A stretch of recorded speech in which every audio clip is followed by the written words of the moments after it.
mountains of Western Canada, there's a rich history in both the land and the friendships. I hope you fellows brought an appetite. They all lived on ranches, not too far apart. He invited the whole neighborhood over to his place for dinner. Old bonds are easily broken.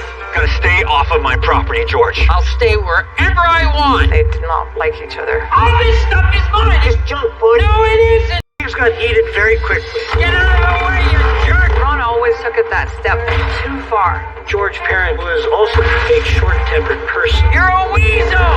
He will not get away with this. You don't know what he's capable of. Yeah, he did have it out for me. What are you gonna do about it? It was overt violence. He said, I'm going to take a gun, and I'm going to finish this guy's life off.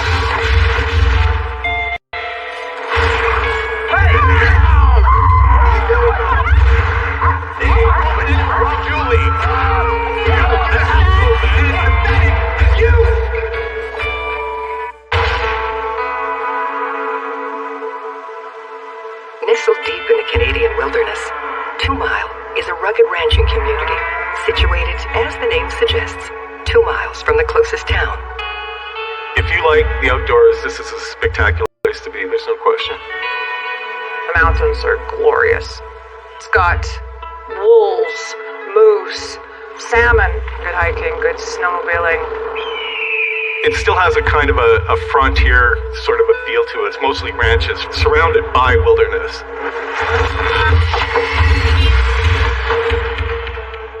George Parent was born and raised in the area and still considers it his slice of paradise. Lived here all my life and got everything I need here. It's pretty picturesque here. His younger brother, Louis, hasn't strayed far from home either. So the two brothers, Louis and George Parent, had a farm. Their dad had originally owned it. Everybody in town knew who they were. Quite the collection Dad had. What a collection we have. Well, I have a dog house up on a hillside overlooking the whole farm, and my brother lives halfway across. George and Louis are the third generation to live on the farm, after inheriting it from their father. They had an old barn. They had a lot of old equipment, scrap metal, stuff that was laying around. All farming equipment was passed down from my dad. A nice tractor and a plow. Today, Louis is suddenly struck by an idea. You know, we could have the wedding here. One of Louis' parents' children were getting married. My brother wanted to use the hay barn as a little chapel or whatever. Oh, think about it. Make a nice chapel. Well, I guess if you want your guests to have rust all over their Sunday best, We'd have to tidy up first. says the Energizer Bunny. Louis is 6 years younger than I am, and he's so energetic that after work he goes jogging for 5 kilometers. You ready to head over to Ronnie and Sage? Yeah, I'm hungry.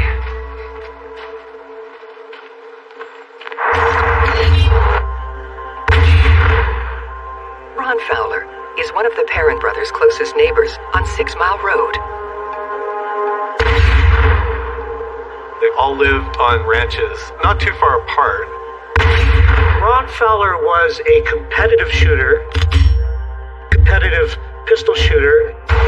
He was not a dummy when it came to handling guns or knowing anything about how to shoot guns. Ron works in the logging industry.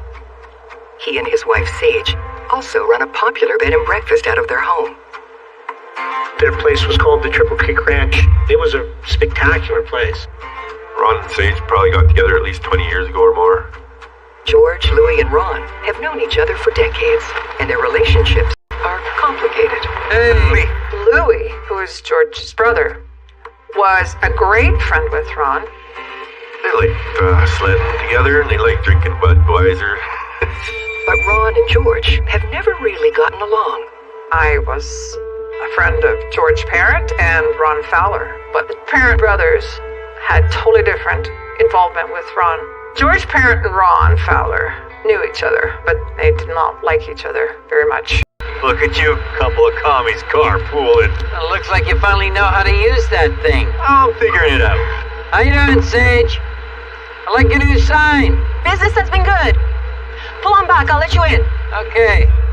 George and Ron play nice for Louis' sake, and because of George's history with Sage. Sage was like a nice country girl. I hope you fellas brought an appetite. I was good friends with her. Always hungry. Perfect. But when lines are crossed, nice is no match for rage. Simmer started to turn into a boil Do not kill him! until finally it boiled over. For now, Ron and Sage's home is a frequent gathering spot for 6 Mile Road neighbors. Ron Fowler invited the whole neighborhood over to his place for dinner. Hey, and there's plenty more where this came from. It was all right. It was pretty good. Go ahead and start But everybody. George does everything he can to get under Ron's skin. Oh, great. Ron Fowler is a very precise man. Someone that we're criticizing, we could call him fussy. He likes things to be very organized and set and clear. Over the years, Ron has learned to give as good as he gets, including taunting George with his unflattering nickname. You'll never guess what we're going to have for dessert. It's your favorite. Pudding? George Parent was a big, strong man, but his nickname was Puddin'. He was just trying to stir the pot, you know? Just being an ass. Now, decades of low-key animosity is about to kick into high gear. After Ron offers to help Louis prepare for his son's wedding. So, think we can tie this up in time for the wedding? Ronnie and Louis decided that they were going to clean up the old barn, and he got another neighbor, and he brought down his pickup in a trailer. So you and George collect all this stuff? Mostly our old man. And you want it all gone, right? Want it all gone, man. I want this empty. When Ron spots all the scrap metal and antique equipment, he sees dollar signs. You realize you're sitting on a gold mine here, right? Really? Yeah. There was always that guy that wanted to know if you had something. He's always trying to stick his nose into stuff because he wanted to know if they were selling the antiques or selling what they had. Wow, this is a beauty. And if he could talk you into giving it to him or selling it, and he would turn around, fix it up, and then sell it for big dollars. There was a lot of antique trailers in there that were worth money. The scrap was worth money, too. Well, what do you suggest? Ron and Louis concocted this plan to just get rid of all this old, rusty, old farm implements. I'm thinking a three-way split.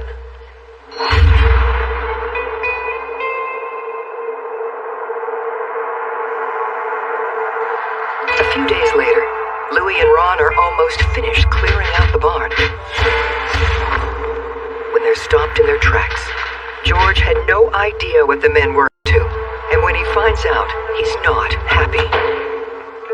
Ronnie and Louis didn't tell me about selling all for scrap metal. They had their own little clique going there. George happened to come in and find out that this was going on. All this equipment was being removed. Hey, welcome back, George. What the hell's going on?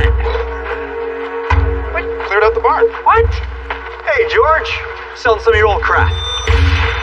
My dad's stuff isn't crap. That stuff kind of had sentimental value to me. So I would have came in an hour or two later, would have been gone, and I wouldn't known nothing about it. George was quite offended that Ron talked Louis into it. What do you mean? It's just sitting around here doing nothing, taking up space for the wedding? We're helping you out here. Go ahead and let it go. Shut up! George Parent was also a confrontational and short-tempered person. This stuff is not for sale. It's not yours to sell. I didn't think that feud would ever get blown out of proportion like it did. Things got heated very quickly. All this stuff is mine. Just junk food. No, it isn't. So I was tired of listening to him. Shut up. What'd you say to me? I said shut I up. didn't like his attitude either. Shut up. Stop. Do you want all this stuff? Hell yes. Hey, then it's yours. You think? Deal's off. Deal's off. When George discovers some of his dad's treasures are already gone, he sees red. Where's all the other stuff? Like what? The other stuff? The other stuff? We already took a load down there, George. You did what? Bring it back. Just kept on and on. It was a junk. So I told him, Ron, off, Ron. Just get the out of here. Get out of here! Get out of here! Trying to help you out, get rid of some of your junk? I am not gonna forget it, Puddin'. And he just waved his little finger at me. Just remember, you said that. Just remember you told me you up. I'm not gonna let you forget it. It's war, George. The war I'm gonna win. And that's where it all started, I think. War, George. I'm telling you, it's war. I think it would be fair to say that the conversation went from hello to you in very, very quickly.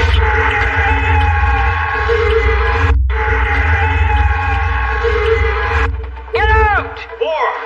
When this incident happened at the barn with the antique tractors and all the scrap metal, this was the point of no return for this relationship between Ronnie and George. Ron Fowler is incensed that George Parent turned his helping hand into a personal attack. Ron had done a day or two of hard work, had used his tractor, and had burned a whole bunch of diesel, and he got bupkis in return. George is livid that Ron meddled in family business and tried to sell his property. He's such a weasel. Like, trying to make $1 off somebody like that. Wow, this is a beauty. He sticks his nose in just a little too far. Gets a little too involved. War, George. From now on, both men seize any opportunity to stick it to each other. I went and bought myself a four-wheeler, and I got the biggest and the best four-wheeler you could just about get. I wanted to go four-wheeling and just spray rocks all over. George takes his new ride out on 6 Mile Road and heads straight towards Ron's place. The property that Ron and his wife owned was at the end of the 6 Mile Road. From there, it turned into a forestry road. So everybody that lives in that area comes down the road to get wood. The forestry road is public access, but to get there, you have to pass by Ron's land. Ron was really protective of the property. He didn't like people coming through it because it encroached on their privacy. Ron Fowler took a more proprietorial interest in the road than was justified. It was not his private road. Ron is convinced it's his duty to protect the road, even if he doesn't legally own it. Ron Fowler was known in our area as the 2 Mile Sheriff. He took it upon himself to get too involved. The way Ron sees it, George is trespassing, and he takes matters into his own hands.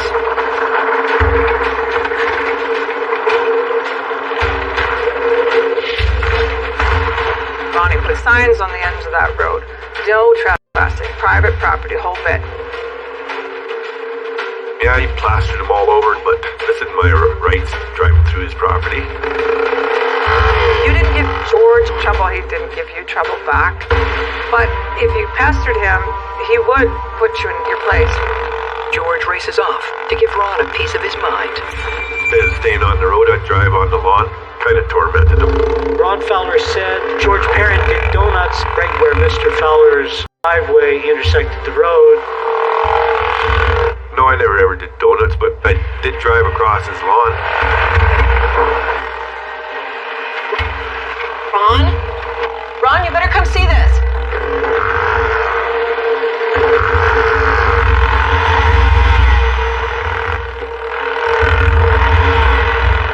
According to Ron, when George would come out onto the property, he was smoking horses. This became a huge issue. I never ever chased his horses. At times I'd dust out his horses a little, and he figured I was harassing them. This was not good for business. Ron and Sage find George's behavior disturbing and believe it's upsetting their bed and breakfast guests. You were right about him.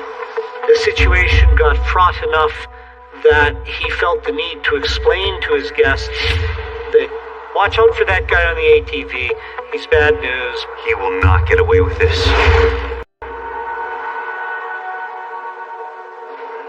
Ron complains to Louis Parent about the latest battle with his sibling. Given the fact that George Parent is a brother, Ron Fowler is a very good friend of his, he's probably saying, geez, do I need this? Hey, You don't want to talk, you don't have to talk. You want to hate each other, but I'm not picking sides here. Hey, good.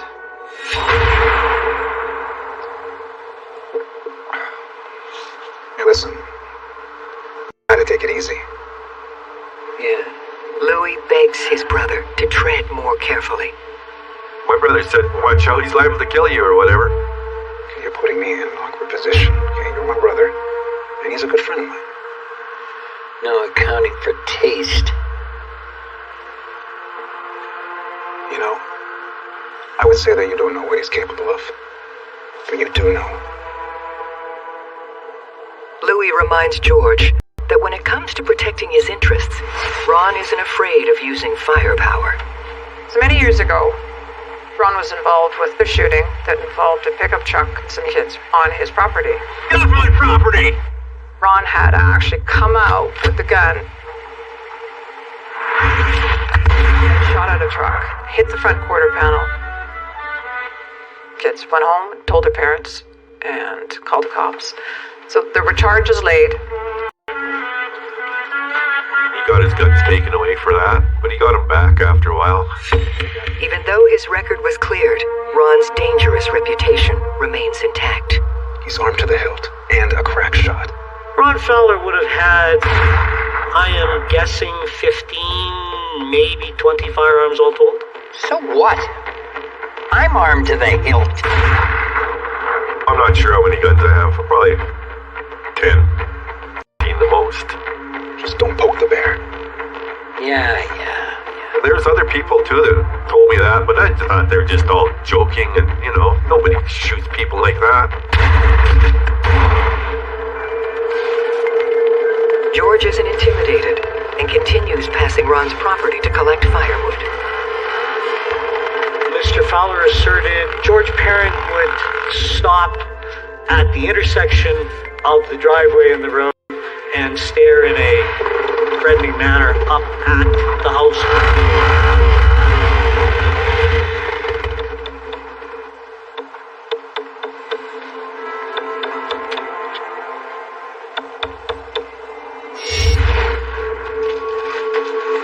I'm terribly sorry about this. I know my neighbor is bad news, but Mr. Fowler said that please stay. Mr. Parent was making it difficult Please. for him to keep his guests, at least in return business. I'm really sorry about this. We'd love to have you. Mr. Fowler was a man who I would say was wound pretty tight. And George Parent is a bully. Ron always took it that step too far. Mr. Fowler said George Parent is making it his personal hobby to make Ron Fowler's life a living hell.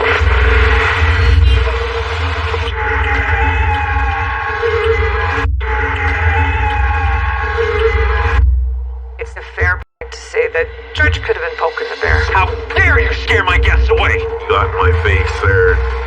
We had another little altercation. Yeah, it's your face that scared him off. Gotta stay off of my property, George.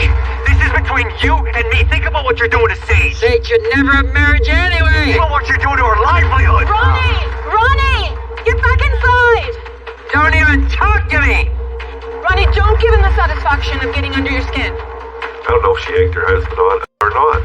Like, she's never told me to keep the peace. You are gonna get yours put. There will be other Trust me. guests. Come on.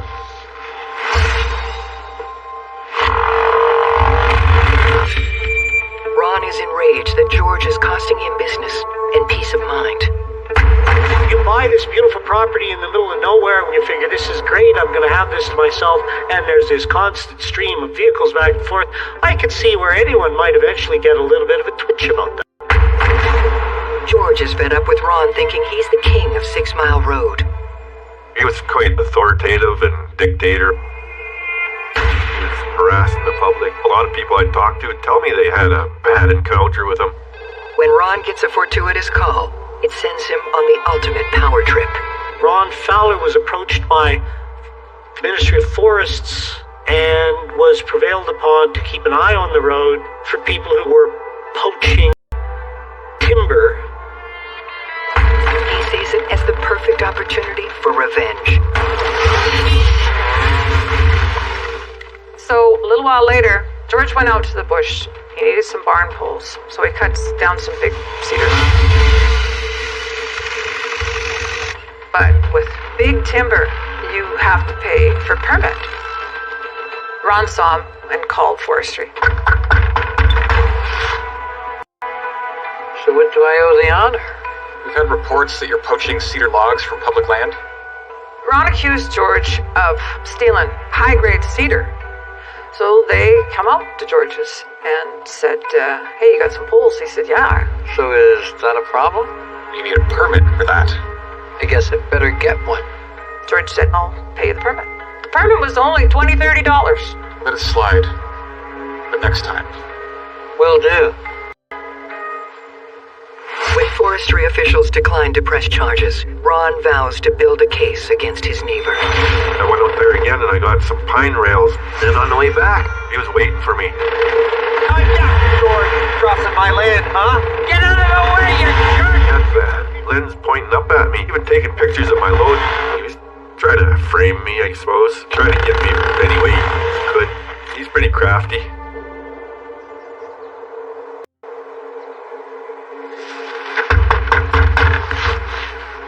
He sent that to the forestry, and 5 days later, that same forestry officer was on my doorstep. You again? He was irritated, I'm sure, when forestry called and said, we got another call from your friendly little neighbor. So what? It's not cedar. I thought those little rails aren't worth anything to anybody, even to the government. You have to pay a fee for pine, too. Sure enough, you have to pay a stumpage fee for this stuff. Sweat it.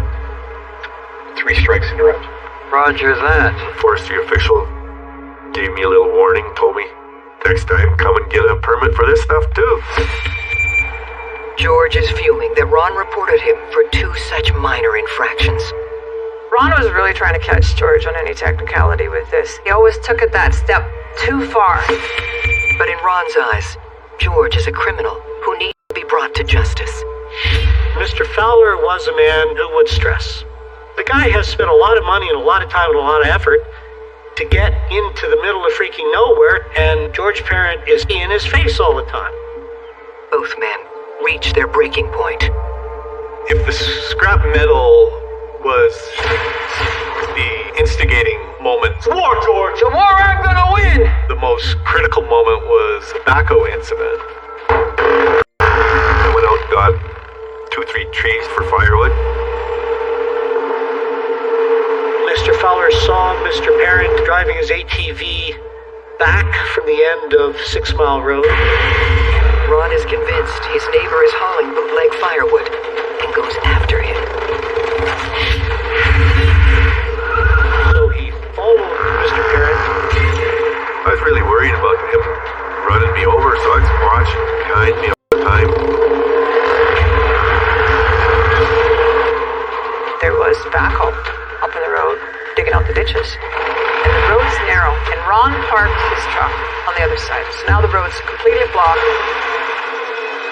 Now I got you, What Puddin'. the hell are you doing? Aussie cheese! Ron comes flying out, and he's got a camera. And now he's taking pictures. What's this? So you got a permit for this, Puddin'? Ron wanted to take pictures of the load to give those to the forestry people. I don't need a permit to punch you in the face. Oh, is that a threat, George? Darn right it is. Just even taking pictures of my load just perturbed me. He kept clicking pictures. Get that camera out of my face. And I told him, get the out of here, get out of my way. I told you I'd be here for you. Get that, George. Just lost it. What are you gonna do about it? I just grabbed him by the throat. I don't need a permit for this. George started to choke Ron.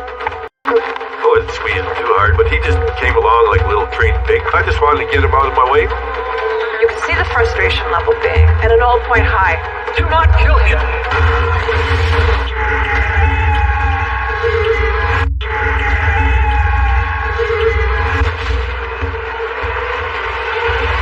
He was terrified. What the hell? Back to his pickup. He was just squealing all the way back. Help, help.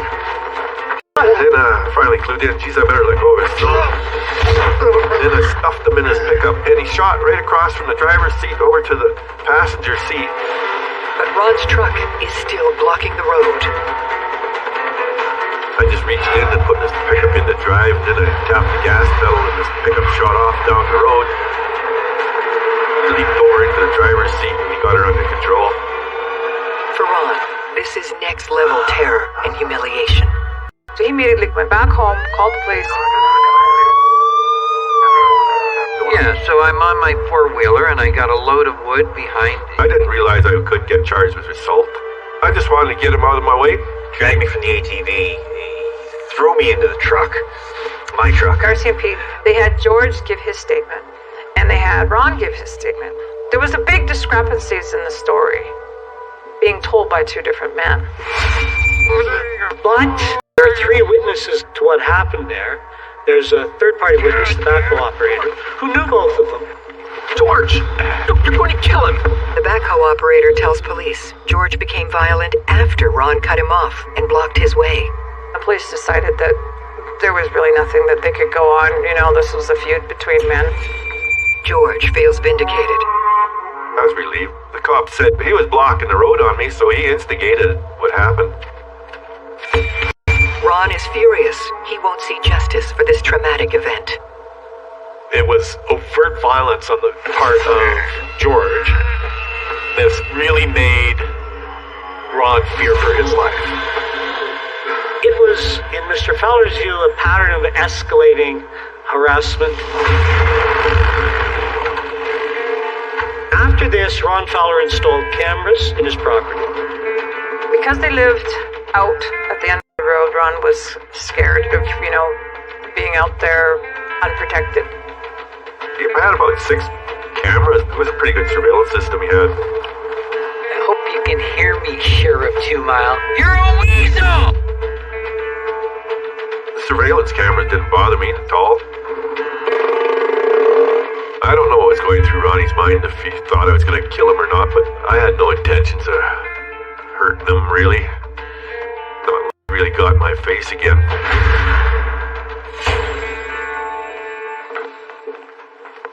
Their sense of unease gradually grew to a genuine fear. Ron started feeling like a prisoner in his house because he didn't feel safe outside.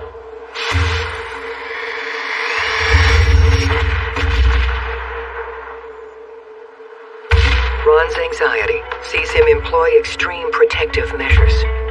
Ron Fowler started putting baseball bats at points of egress at his house. They had a farm to run, a property to run. So they would go outside, but they would make a very, very serious point of being outside together should they encounter George Parent.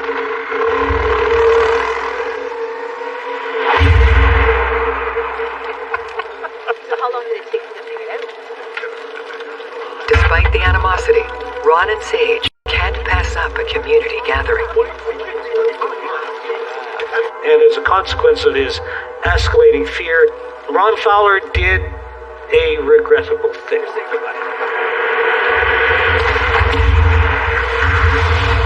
He obtained what's called a prohibited firearm, snub-nosed .38.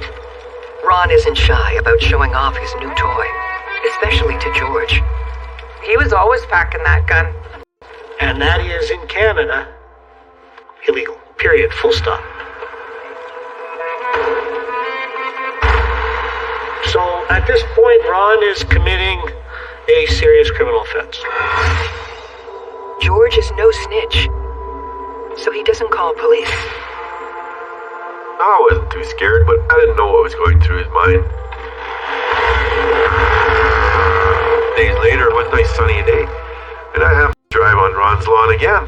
It strikes George that his neighbor's property is suspiciously quiet. After I choked Ronnie, I figured I wanted to get a little revenge. I think Ron might be up to something today. So I was looking around for nails on the road or, anything like that. His gut instinct is about to save his life. There was a wire stretched straight across, just neck high. He wanted to clothesline me. Clotheslining. It's a piece of wire between two trees, a couple fence posts, whatever it is. And somebody would hit it. Could damage them, could kill them. To George, Ron's intention is clear. Could have decapitated me with that. I think he was really trying to hurt George. They're really trying to scare him. I don't know if he was trying to kill him at that point, but, it had the possibility of killing him. It could have taken his head off very easily. This time, it's George who calls the authorities. I could have went up there and kicked his door in, but he's got a lot of guns and rifles, so I just went through the proper channels. I went and phoned the police. When police interview Ron, he claims he had no intention of hurting George. Well, officer, Hi there. How can I help you? we have a report that you may have tried to clothesline a neighbor. That's insane. I had that covered in flagging tape. Ron Fowler actually tied ribbons to it to block George Parent's access to the road, but that it wasn't to decapitate George Parent. Can you prove that there was flagging tape? Because I was just down there and I didn't see any flagging tape anywhere, no sign of it. Ron tried saying there's flagging tape on it, but there was none. He's just bullshit. George can't prove it was a planned attack, so Ron doesn't face any charges. That's how the law works, eh? Yeah, he did have it out for me. Probably always did. Now, whenever Ron strikes next, George will be prepared. I got a few rifles. At least 5 22s. 22 Magnum also, and I got some 303s. I don't have no handguns, though. George Parent carried the shotgun and the rifle when he was gathering firewood. The next day is a frigid Saturday, and George packs up for another trip down 6 Mile Road. 2, 3 o'clock, I went out for firewood. I had 2 rifles on my four-wheeler. They were both loaded. Down the trail, Ron is heading out and packing his gun in case there's trouble. Ron had the firearm with him then at that time because he felt he was doing something dangerous, going near somewhere where George might be. In the meantime, George is going out to the bush. So I went out and I got that, and I come back around 5:15. I was driving along and I seen this piece of rope laying on the ground there, and it was a good, useful little piece of rope for something. And I reached over and bent down to pick it up. Then when I was just coming, I could see these feet. That little weasel, Ronnie. It starts with a $20 permit and explodes to gunshots.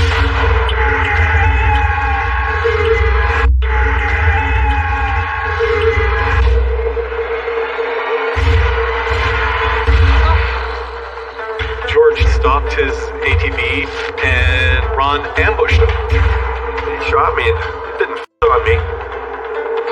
Then he shot me again and zinged me across the top of my hand.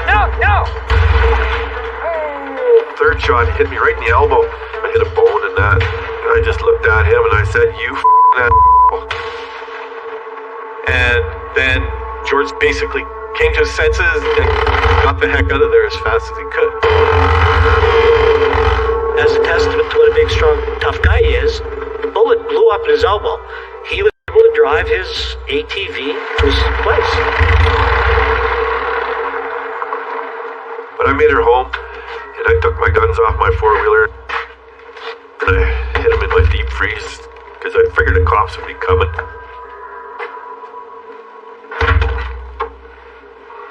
Well, I just didn't want my guns confiscated.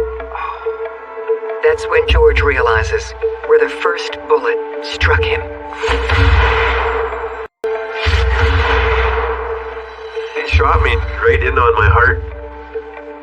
That bullet hit him right in the chest. Fortunately for him, he just happened to have his cell phone and his wallet in the pocket of his shirt. Bullet went through the phone first and then into my wallet. Just caught the corner of the cards and chipped a few of them. It stopped a fatal shot right in his heart. He always carried his phone and wallet in his side pockets, but that day he carried it in the front pocket, and that was the day he got shot. The fact that he's alive is miraculous. That bullet had to be going some 700 to 800 feet per second when it hit him. It just doesn't make any sense.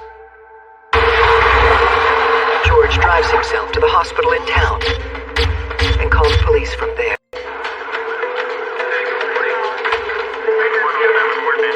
Ron was charged with attempted murder, aggravated assault, and possession of a loaded, prohibited, concealed firearm. January 2019, Ron Fowler stands trial for the attempted murder of George Parent. The firearms offense carried a 4-year minimum. So no matter what, he's going to do 4 years. But aggravated assault and attempted murder is anywhere from 4 years to life. The Crown prosecutor argued that Ron Fowler had put that rope there in order to get George Parent to stop.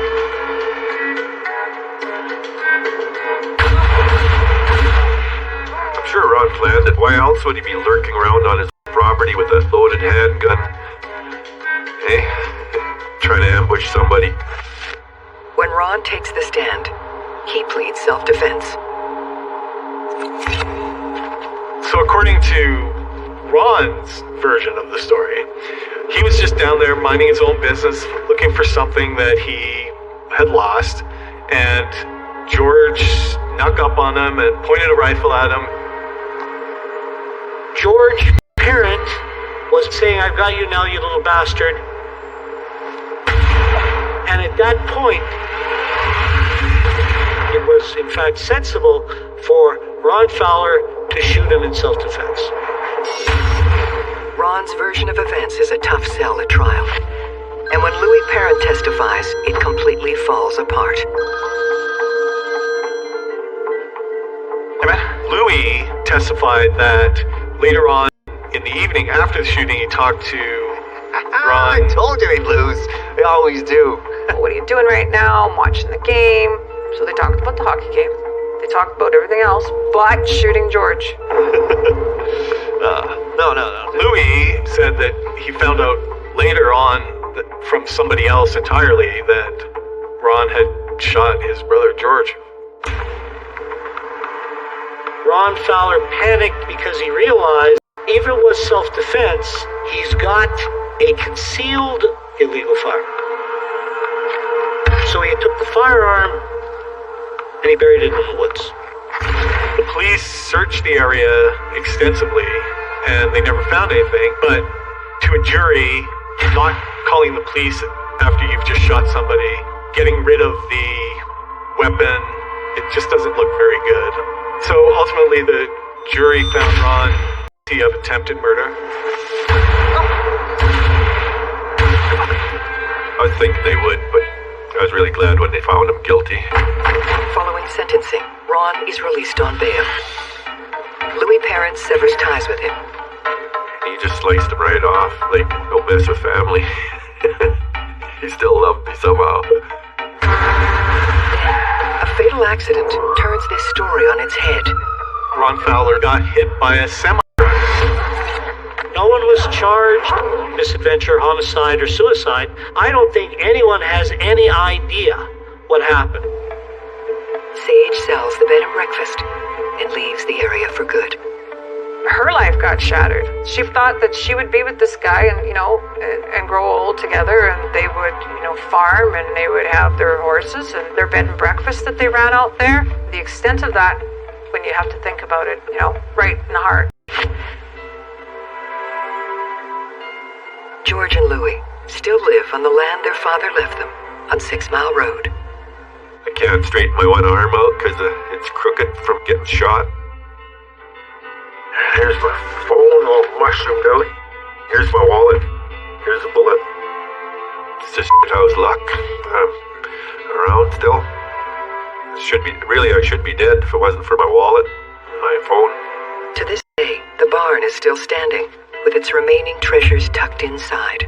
When you look at the aftermath of everything that happened here, to think that your anger has gotten to the point of, I'm going to take a gun and I'm going to finish this guy's life off.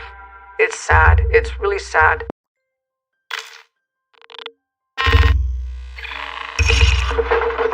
Hey, did you need a hand with that? Helping out a new neighbor can make a great first impression. That'd be great. Especially if it's someone who shares your passion. Hey, you a Packers fan? Oh, yeah, you bet I am.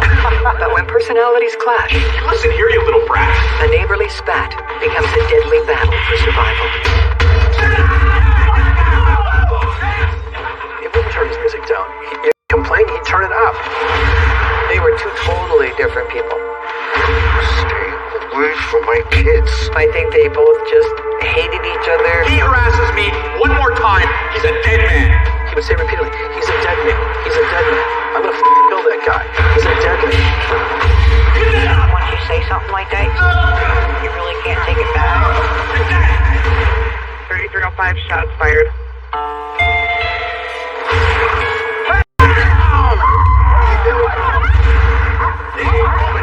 Julie!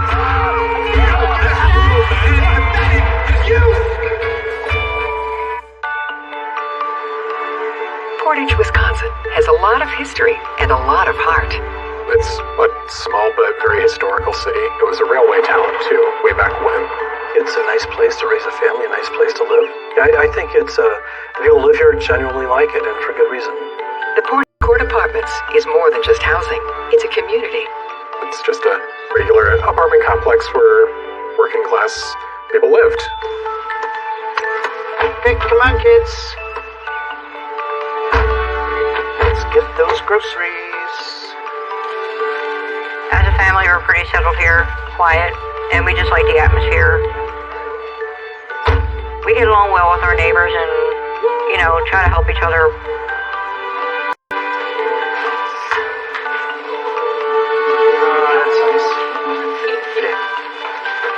Julie and Calvin Eldridge have lived here for 10 years and are raising their 2 children, Lorraine and Charlie. The sweet, small-town life is all they want. We as a couple like to keep ourselves pretty quiet and stay to ourselves and more like homebodies. Charlie, can you grab the stuff in the freezer, please? Calvin and his wife and his family are very close. They rely on each other. They hang together, so to speak. In this tight-knit world, the only dark cloud is Calvin's health. He's had a double knee replacement done and carpal tunnel on both wrists, so he's unable to work. What are we having for lunch? This means Calvin is home all the time. Still, despite the health challenges, life is good for the Eldridges in their sanctuary. Everything was quiet and we were comfortable and just living life day by day. And now, the family is about to get a new neighbor. This was Victor's very first apartment that he had on his own. He was very proud of it. Victor Reynolds has recently separated from his wife and is looking for a fresh start. He's moving into the unit above the Eldridge family. He was a very hard worker. He was very much a people person. Victor Reynolds was very soft-spoken when he wanted to be. He could be the sweetest man that there was. Hey, do you need a hand with that? Yeah, that'd be great. Great personality, sense of humor, and he drew people. Yes, he was easy at drawing people into him. No. Okay. I'm Victor. Oh, Calvin. Nice to meet you, man. Yeah. Thanks for the help, man. We don't go around introducing ourselves to everyone, but, if we do see new people, we say hi, how you doing? That's our unit there. Oh, yeah? Yeah. We're going to be neighbors on one flight up. I heard.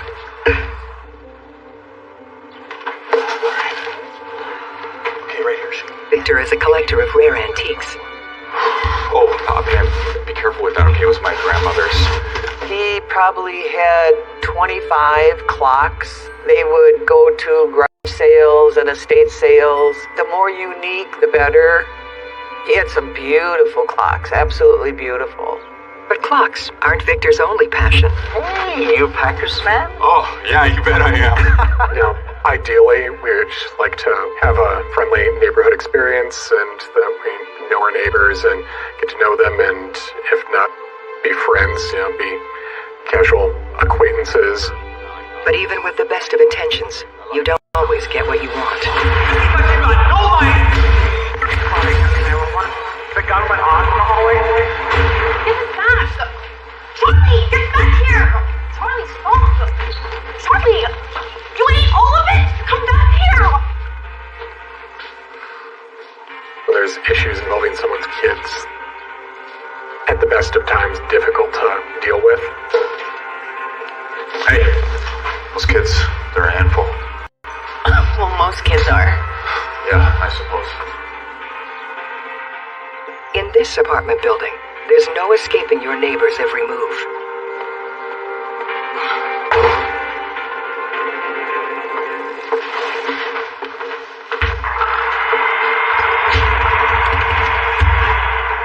Victor had a back bedroom set up with tools and things like that, and he liked to tinker around with certain things that I suppose made him happy.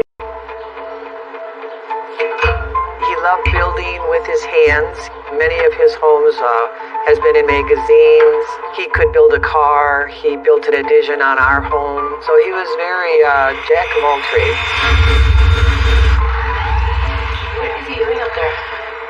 I don't know.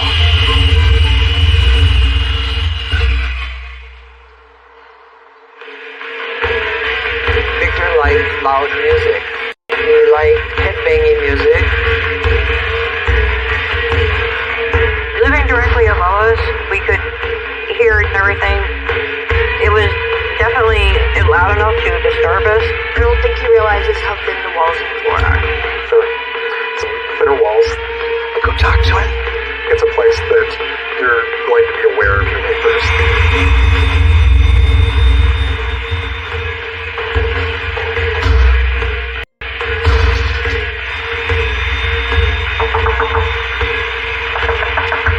At first, it wasn't really bothersome.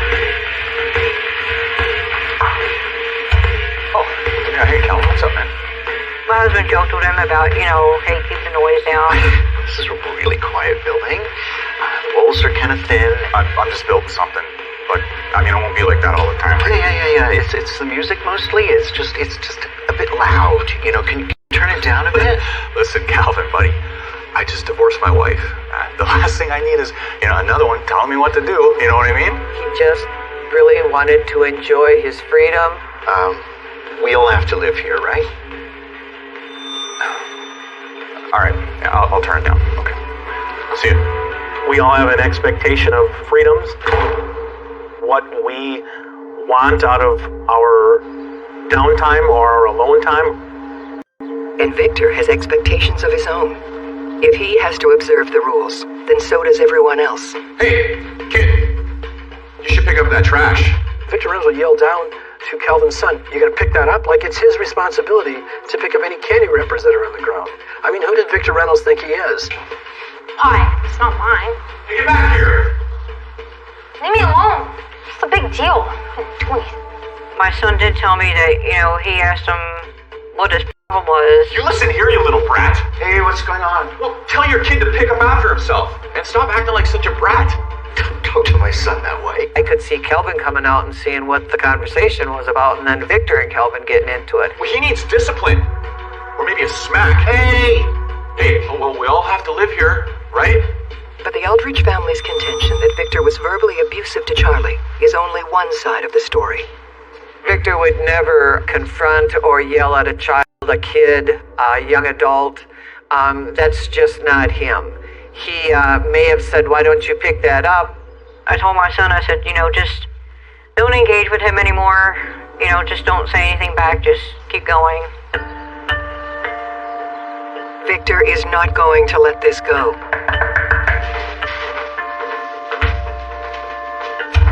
Hello. Yeah, hi, officer. Yes, we received a complaint about a Charlie. Victor calls law enforcement and is saying that he's being harassed.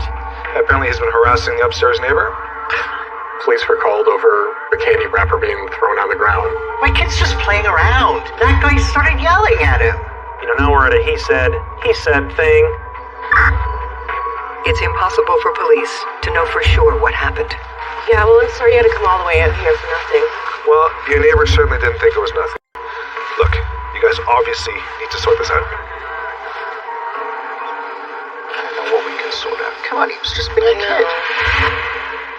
One thing's for certain. This neighbor feud is not ending anytime soon.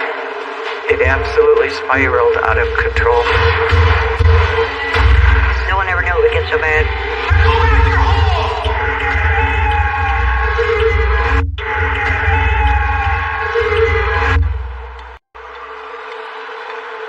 In any other normal circumstances, I don't believe Victor and Calvin were generally going to be buddies hanging around with one another. With the Eldridges and Victor Reynolds living on top of each other, small annoyances are turning into big problems.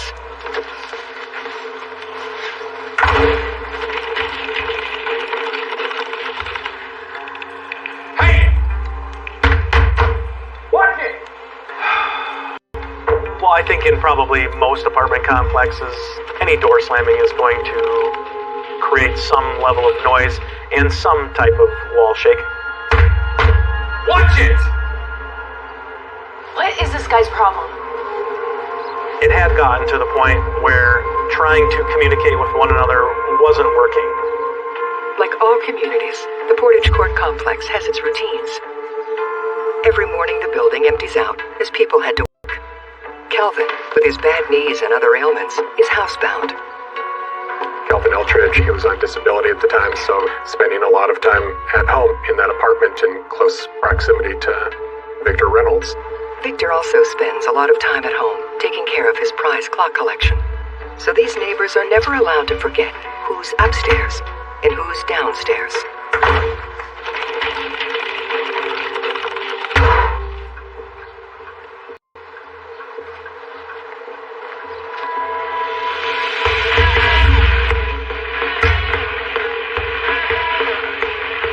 He would play it loud enough where I think he knew we could hear it.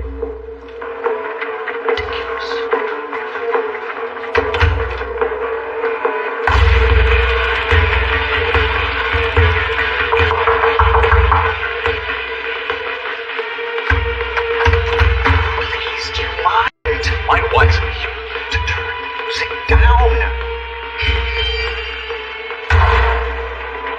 You never told Victor what to do. You would be better to suggest him to do something and you'd get a lot further. He would become quite obstinate if he was told what to do.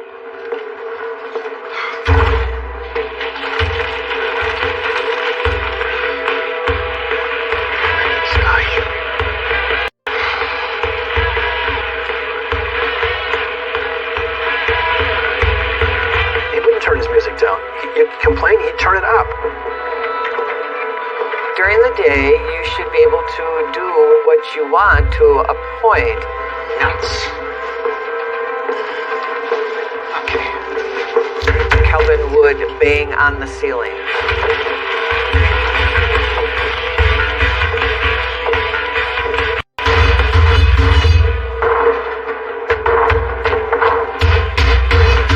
I think he had a right to be irritated. Could he have toned it down a little bit? Maybe. It's fine. It's fine. After a while, it became, like on purpose. Like he just didn't care. Calvin felt that Victor's music was too loud. Yeah, I can't take it anymore. He's playing it like day in, day night. He called law enforcement. An officer went to address the matter. Yeah, hey there. We've received a complaint about the music. Victor very much did not appreciate law enforcement. I believe that he many times would be very argumentative with the officers. It's the middle of the day. Don't you guys have anything better to do? I absolutely do have something better You to do. can't be serious. So in the meantime, I need you to turn that off right now, please, sir. Fine, whatever. Sure, thank you very much.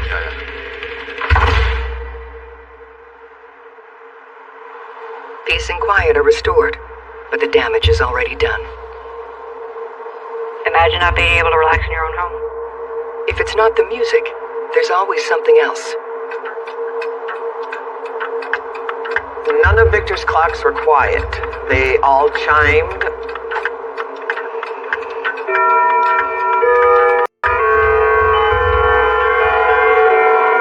A lot of them chimed every 15 minutes, on the hour, all night long. How is that? So I'm sure that really irritated him too.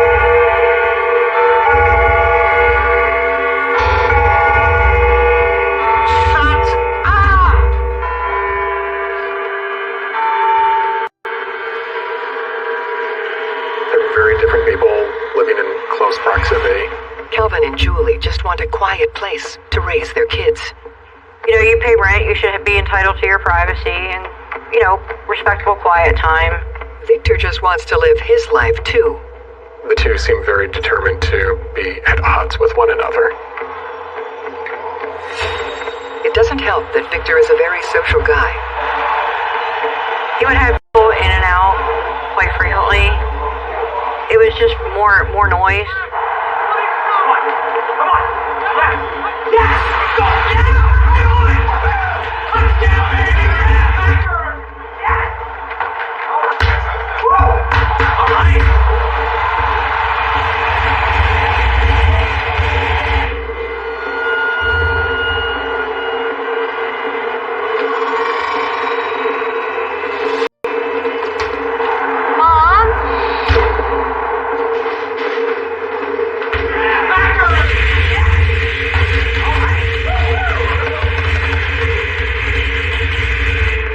Able to play his music. He should have been able to have friends over. What is your problem now?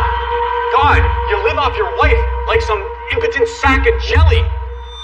Victor is essentially in a name-calling rage just because you've got no life, no friends, no job, no nothing. He would say whatever colorful language that Victor would use. I could see him saying that. Now go back to your home!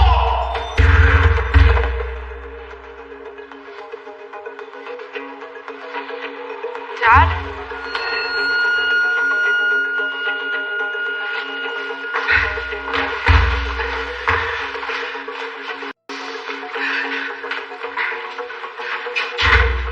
It certainly is a dangerous situation. Things escalated faster than I ever expected. I'm not talking to you.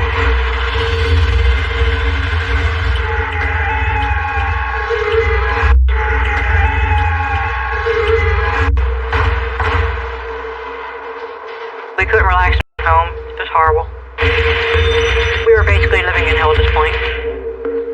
They were two totally different people. Totally different people.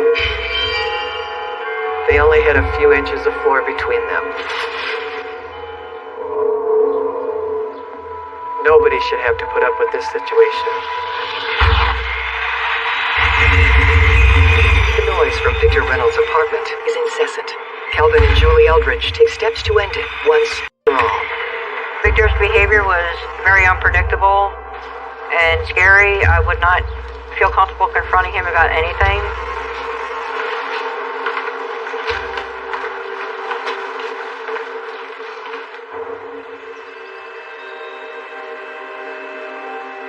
We thought going to the apartment manager would be a solution.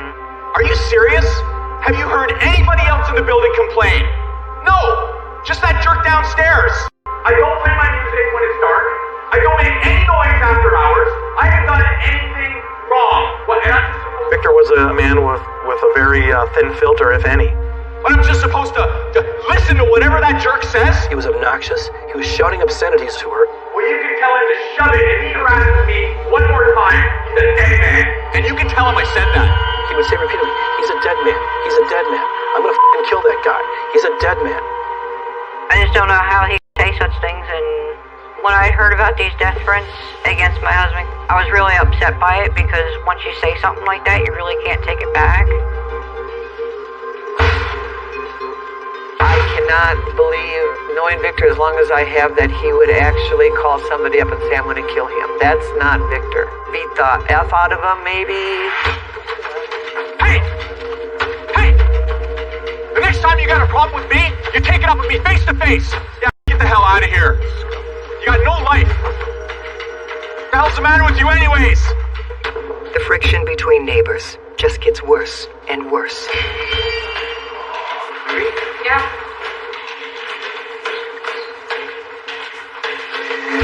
Hey! Tell your kid to smarten up, will you? Or I'll smarten him up. Seriously? It makes me feel very upset, because you can threaten my husband all you want. You know, he's a grown person. But my son, that's my flesh and blood. You know, I would go to great lengths to protect him.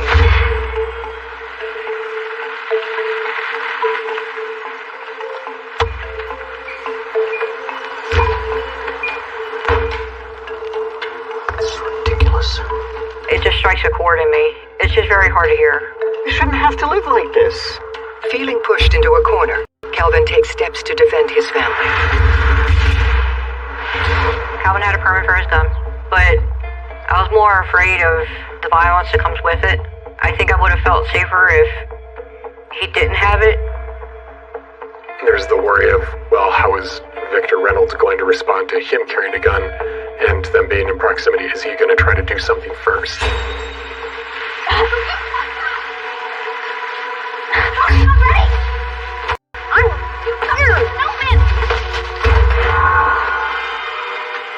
Hey! Knock it off! Your old man complains about the noise I'm making. You guys are in here making all this racket. Lay off. Hey, let me tell you something about that sad lump of a father of yours, huh? Hey, Victor! You stay away from my kids. Well, if I lived next to a guy like Victor Reynolds, I would buy a gun myself. And then, according to Victor, Calvin takes this war of words to the next level. Victor told me Calvin patted his gun and said, I have one in here that's for you, so you will get yours. That's another escalation of the situation. You think that makes you tough, huh?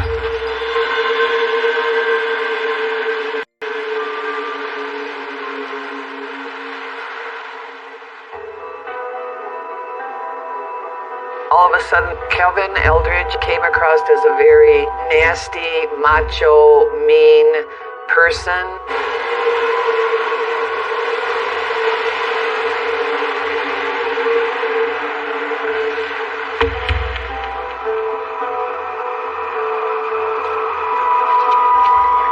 Eye contact was always really just glaring at Victor. Intimidating, very intimidating. You gotta get out of here.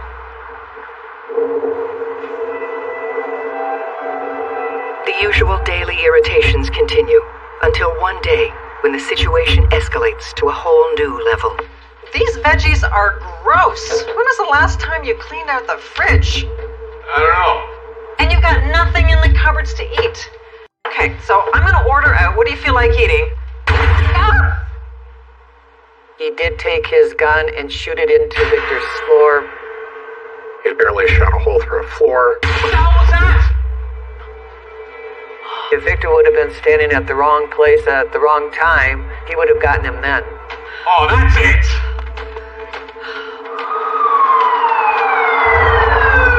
Honestly, officer, I don't know how it just went off.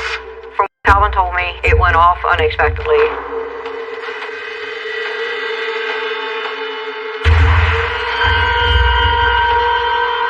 And I was not there to see it. It accidentally discharged. It was a really stupid thing to do. You know, I was cleaning it and it just went off. He's lying! And you know it! The bullet almost hit us! He did that on purpose! Calvin had threatened his life at this point. Honestly, officer, I wouldn't do that. Oh my, you lying son of a bitch! He was obnoxious toward the police. He had a real problem with any kind of authority. He had a real problem with anybody telling him what to do. You guys come and harass me for turning on my stereo, but you're gonna swallow whatever he says? You need to calm down. One more outburst like that, and we'll take this downtown. Victor Reynolds didn't have a great relationship with the police to start with, and if that's your starting point, probably not going to be very optimistic about what the outcome will be if you call the police. You need to be more careful with your firearm. Understood? Yeah. Of course, officer, I'm so sorry. They let Calvin off with a polite warning. You should go upstairs to your unit right now and chill out, okay? You guys are useless! I think it opened our eyes up to what Calvin was capable of and just how serious he was. Thank you, officer. And he got away with it. Victor felt that Calvin got away with pretty close to attempted murder. I swear that idiot's trying to kill me. I was just floored. Hey, you need to be careful of him. He's dangerous. Come on. Don't worry about him. I can take care of him. That's when Victor realized that Calvin was out to kill him. That's when Victor said he is going to kill me. He wants me dead.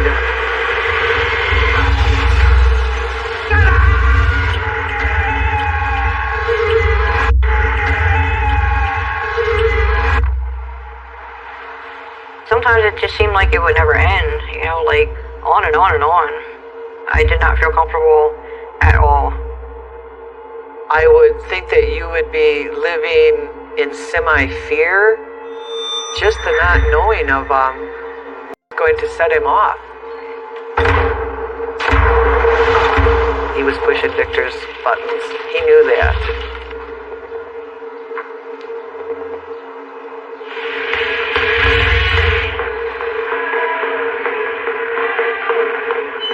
Portage Court Apartments, the building manager may finally have found a way to end the feud, or at least put some distance between Victor and Calvin. There was another apartment on offer that one of them could move to, and then they wouldn't have to live directly above and below each other. It would seem like an ideal solution. But in this bitter standoff, there is no compromise. Why should we move?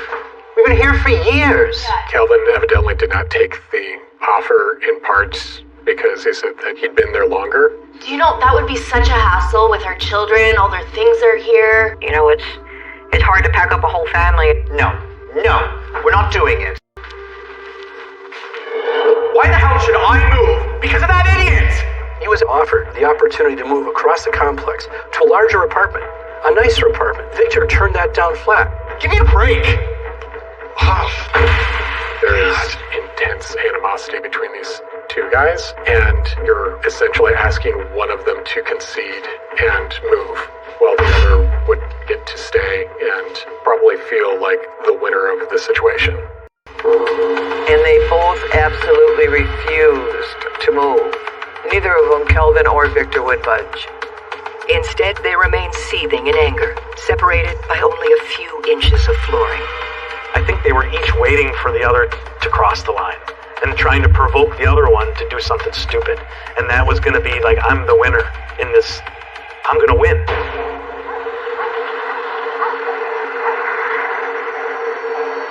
It was a normal day for me. I was at work, and I come home between 2 and 2:30.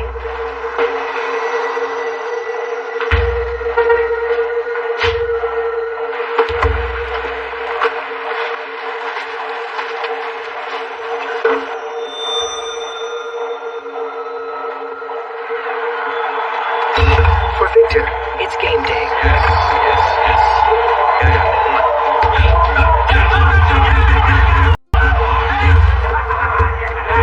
For Calvin, it's just more misery.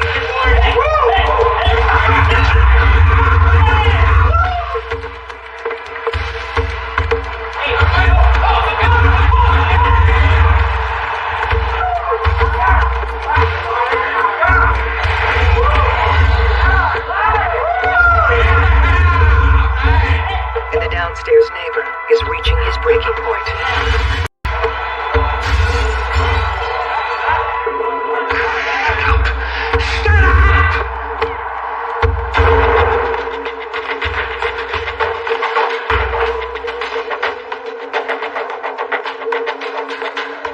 By that time, I think they both just hated each other, and they were bound and determined in one way or the other that it was going to end.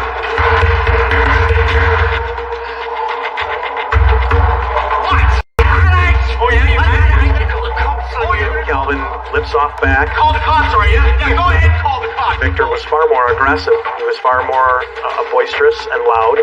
You're the biggest idiot I've ever met! I'm gonna kick back! Call the cops! Run away!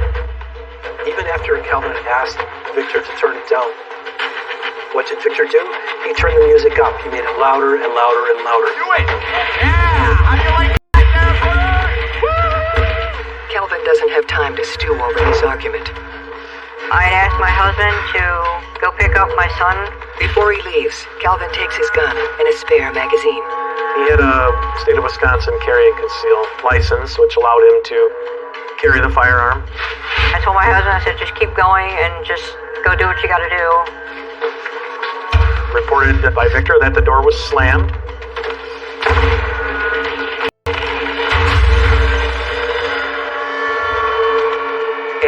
by him slamming the door, he knew exactly what it was doing to Victor's clocks. Calvin had pushed him to his limit. Where Victor at that time, his adrenaline must have just been so over that he wasn't thinking. Calvin had pushed him that far. Hey! You broke my clock, you bastard! I think he just was in a state of mind that he was going to do whatever it took to end this. I saw him come up behind him, and then they just started fighting. I have never known him to be in a fight. Never. I can't imagine how out of his mind he was to hit somebody that he knows had a gun. I just guess he snapped it then. He just come downstairs and charged. I feared for my life. I thought I was going to die.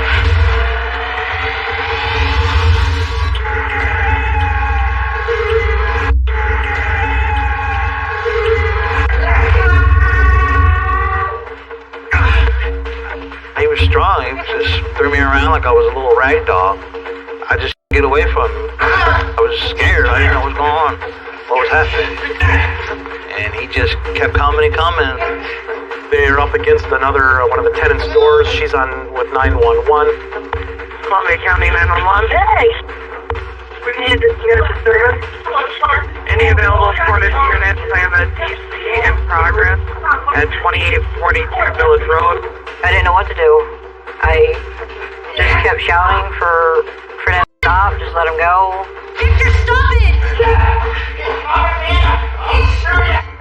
Columbia County 911. Hello? There's a fight going on in my apartment complex. How many people? My dad and one of our neighbors. We need help now. Calvin says that he feels Victor going for the gun.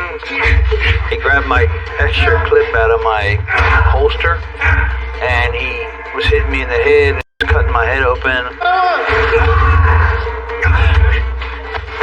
So Calvin then gets the gun out of the holster.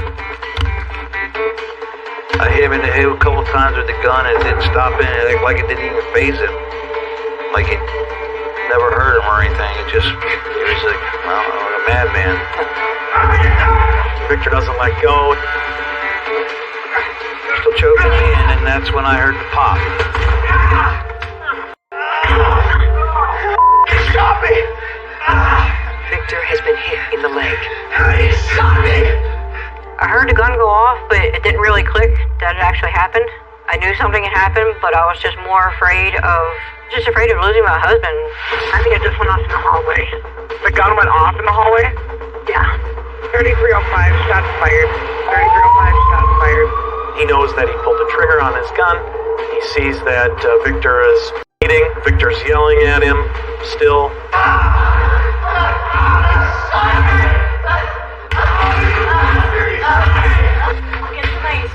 And I told my husband, I said, get in the house. And he just was really exhausted, sweating, and traumatized.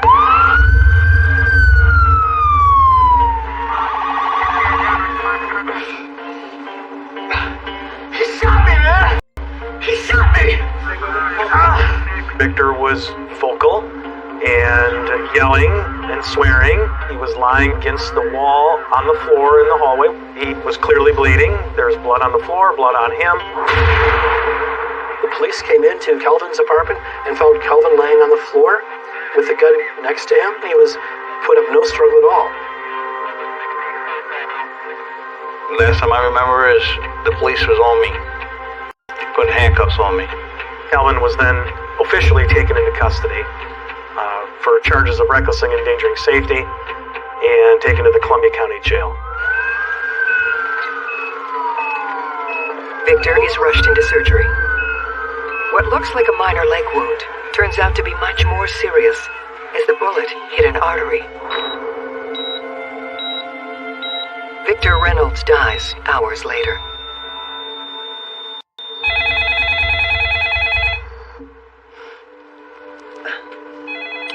I got a call at 5 o'clock in the morning from Victor's little sister, and she's just screaming, calm down, what happened? She said, Victor's dead, and he was shot. I knew it was Kelvin. Without anybody ever telling me, I knew it was Kelvin. I was crushed. I couldn't believe it, because he was my go-to person. I had a hard time. Even the man who pulled the trigger is devastated. I cried like a baby. I didn't want him to die. I just lost it. I didn't want to live anymore. Kelvin Eldridge is charged with second-degree reckless homicide and recklessly endangering safety. He cannot afford to post bail, so must remain in prison awaiting trial. They're both bogus charges in my estimation. I didn't feel that any charges should have been issued. For what? For protecting myself. It was not right. I was upset, sad. I just couldn't believe they were trying to charge me for murder for protecting my own self. It is Victor Reynolds is the one who chose to come down, chose to confront my client, chose to go after Kelvin, and chose to start beating the hell out of him for no reason. But the fact remains that Kelvin's the one that carried the gun. Kelvin wasn't shot. That it was Victor Reynolds who was shot. Murder? No. My husband never intended for this to happen. He fought his hardest to get Victor off of him. He didn't want to be in the fight at all. He didn't want it to go that far. After pleading guilty to recklessly endangering safety, Kelvin serves just over 13 months. I wasn't too happy with him having to do jail time. I just wanted him back home because I was the only one working. It was hard to do everything on my own. Kelvin returns home to the Portage Court Apartments, where he and his family still live. It's been fine. I've been getting along and everything. It's just, when people look at you, they look at you different now because they think you've done something majorly wrong or something. He's out walking around. He murdered somebody. I'm a firm believer that what goes around comes around, and he will get his, and he has a higher above that he has to answer to. And I believe that. I hope every night when he closes his eyes, and I said this from day one, I hope Victor haunts him. I miss him every day. The jail time was very hard, and now that he's home, it's just brought peace back to me. And calming. He's the one that helps me keep things together. And I hold it together for him. And he holds it together for me. I wish he was still here. I wish we could have been friends. To this day, I still feel some guilty about what happened. I don't say it's his fault. I don't say it's my fault. It's both our faults.